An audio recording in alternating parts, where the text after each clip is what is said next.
na naman tsak ang ulo ng maraming motorista sa mga araw na ito. Gumagrabe rin kasi ang traffic habang papalapit na ang Pasko. Pero dapat paalalahanan po natin ang ating mga sarili. Walang maitutulong ang init ng ulo at pagtatalo sa kalye.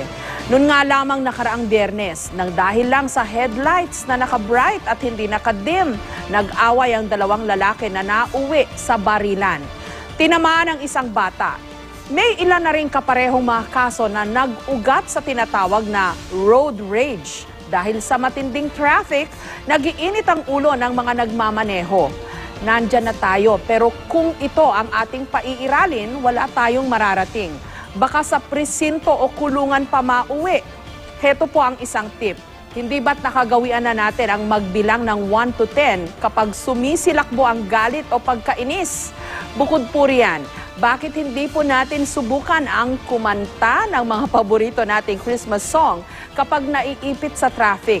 Sa ganitong paraan, mas madadama pa natin ang Pasko kesa naman magpasko na may kagalit o kalaboso.